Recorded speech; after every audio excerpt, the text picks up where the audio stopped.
Hello, hello. Today we are going to talk about food labels and reading nutrition facts. This is really important because we want to know what we are putting in our bodies, right? And when we go to the store and we buy anything that comes in a package, it's going to have those nutrition facts and an ingredient list on it. And we need to be able to read that and understand what it means so that we can know about the nutrition. That's what nutrition is, understanding how we're nourishing ourselves. And part of that is being able to kind of weed our way through everything that is available to us in the grocery store these days. So, that being said, we'll just kind of jump right in. First and foremost, I do want to say that not everything has a label, right? That's perfectly okay. We didn't used to have food labels back in the day. Obviously, our ancestors were hunting things. Obviously, if you hunt down a buffalo, it's not going to have like a label on it, right? So we want to eat a whole foods diet. We want food that does not necessarily have a label. Like if you pick up an apple or a head of broccoli or a bunch of spinach, unless it's been like pre-washed and packaged, it's not necessarily going to have nutrition facts on it, and that is 100% okay. We want most of our food to fall in that category. What I'm talking about today is being able to read labels on food that obviously has them, and sometimes that food does make its way into our house, and that's fine, but we just want to be able to know that we are doing our best to make our best selections. So I do have this package that we are going to use as an example, and this is just like beef jerky. I love this stuff. It's one of my new favorite snacks, and obviously the bag is kind of empty because I've been eating it, and it's delicious. So, first things first, when you get the package, there might be like some health claims on the front. You can see like this one says at the bottom that it's made with 100% grass-fed beef. Depending on where you're shopping and what kind of food you're picking up, it might say other things as well. I'm not going to go too much into that today. We are just going to focus kind of on the nutrition facts and the ingredient list. So let's go ahead and flip it over. This is where we're going to find all the good stuff. I'll just kind of zoom in there so you can see it. So we're just looking at this box right now of nutrition facts. And the first thing that we want to look at is the serving size. So for this one, looks like a serving size is about 6 pieces. And then right under that, it's going to tell you how many servings are in the package. So this has about 2.5 servings. So what that means is everything that is listed below that, our calories, our macronutrients, micronutrient breakdown, all of that applies to one serving size. So it's really important to look at the serving size and how many servings are in a container, because if you pick up a package of something and you are basing, say, this is a good one with like candy, if you pick it up and you're like, oh, this isn't bad, it only has like 100 calories, but there's like 4 servings in there, obviously you're going to be in for a surprise when you realize that you just ate 400 calories worth of candy instead of 100 calories worth of candy. Anyway, that aside, after we kind of assess how many servings are in the bag and serving size, then we can go ahead and look at all the information that applies to that one serving size. So you see, the first thing it tells us is the calories, and then the calories from fat.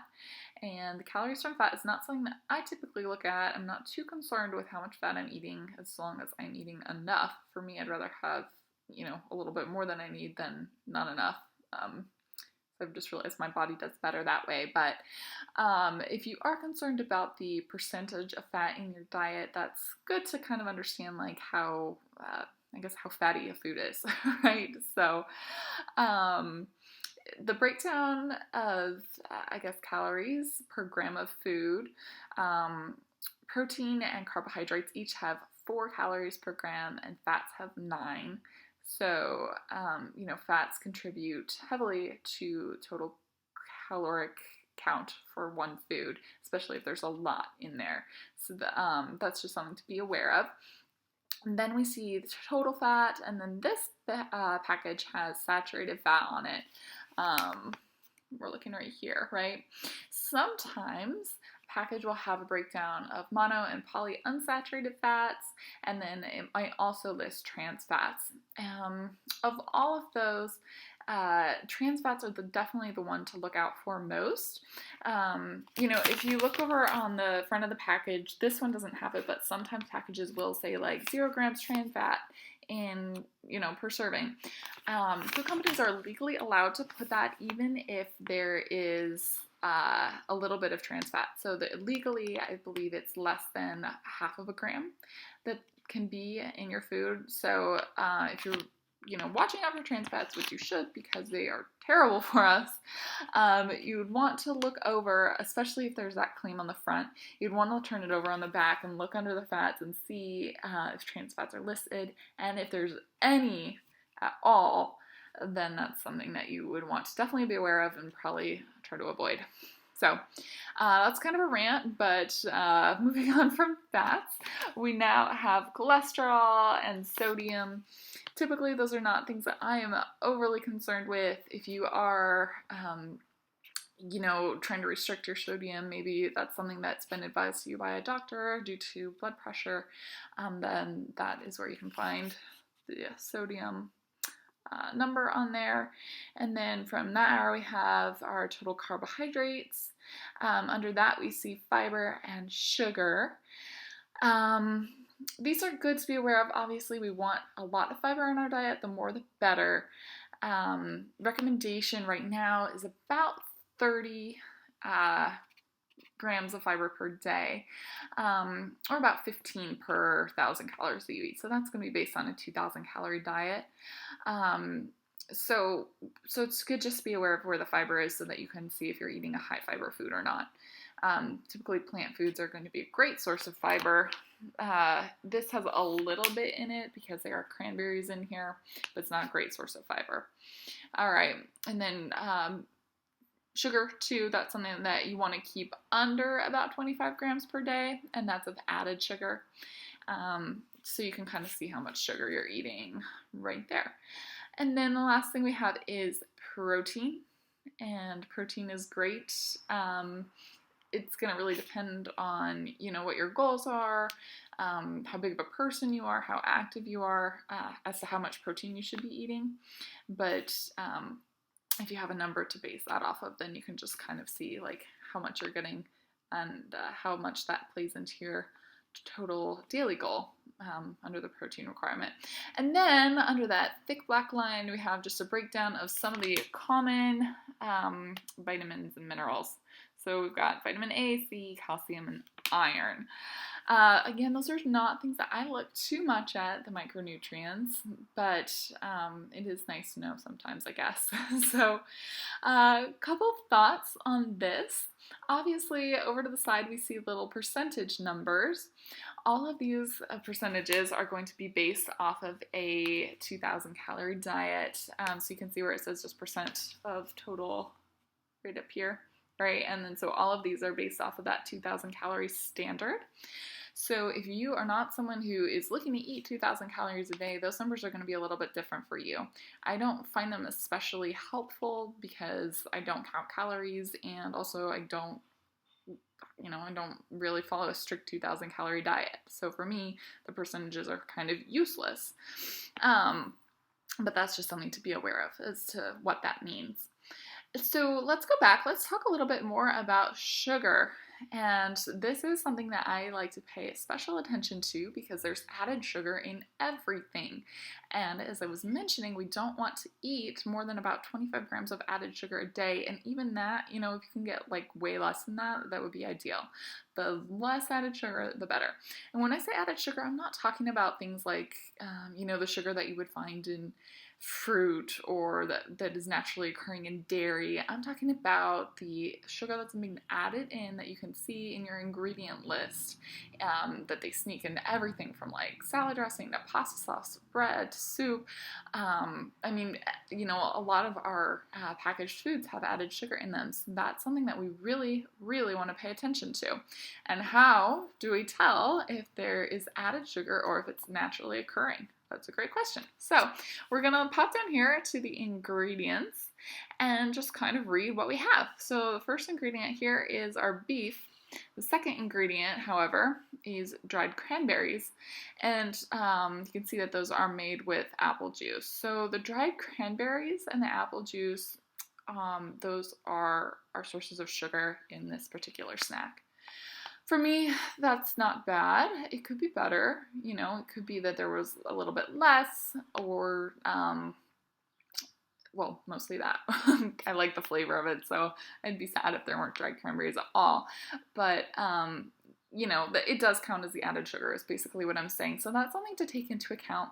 There's so many different words or types of added sugar that they can really try to sneak in there. So it doesn't always say sugar on your ingredient list. It might be something else. It might be dried fruit. It might be honey or maple syrup or organic sugar, or I'm trying to think of other tricky names. I might post that later. But if you want to do just a general search to see the different names of sugar, it's kind of mind-boggling. There's so many of them. So you've really got to be aware of that, and the only way to do that is by reading the ingredient list. So anytime I see that there's sugar in something, I want to pop down to the ingredient list and see where it came from. Let's see here. What else was I going to say about this? Oh, I know.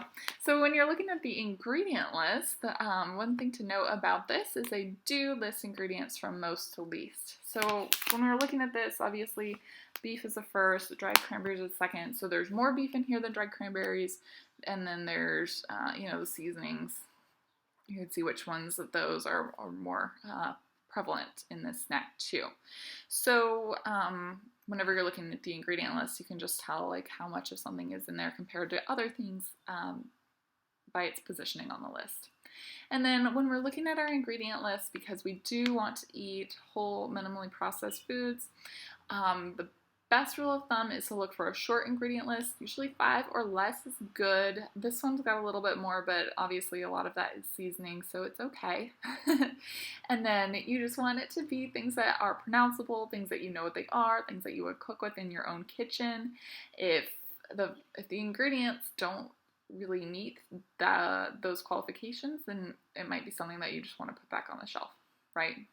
Because our goal is to eat real food, and that's what we can get if we know and understand how to read labels and their ingredient list. Let's see here. Anything else? Oh, I was gonna say, going back to the percent total, and how I was mentioning that this is based on a 2,000 calorie diet, all of these numbers, and then our macronutrients too, you can see. It counts our total carbohydrates, how much of that, whoops, it's right there, how much of that that you'd want to get based on a 2,000 calorie diet. So everybody's a little bit different, and your breakdown of macronutrients is going to vary, again, based on your goals, your body size, your activity level, things like that. So if you have any questions, confusion about that, I can't tell you in this general video what you should be eating, because everybody's a little bit different, but it's really great to know, and it's just to kind of have a general idea in mind as to how many grams of protein you want to have every day, how many grams of carbohydrates, how many grams of fat, just a general idea, so that when you do look at labels, you can say, oh, okay, this is going to get me closer to my goals, or that this particular food does not really line up with what the way that I should be eating. If you want to get a little bit more nuanced in things. Again, for us, the goal really is just to eat real food. So either way you look at it, that's just a good thing to be aware of, I guess is where I was going with that. So I think I'm about done. If you have any other questions, if I missed anything on this label that you were curious about, love if you would leave a comment and let me know, and I'll certainly get back to you, or definitely shoot me a message. Thanks so much for tuning into this video blog. It's the first time I've done an extended video blog, and I know it turned out a little bit long, so I really appreciate you watching the whole thing. And share this, if there's someone that you feel like might find this useful. I'm sure they would love it, and I would love it if you would share it. So please do. And again, like I said, I'd love if you leave a comment if you have any questions or comments. So yeah, that's about it, guys. Thank you so much. Have a great rest of your day, and happy label reading. Okay, bye.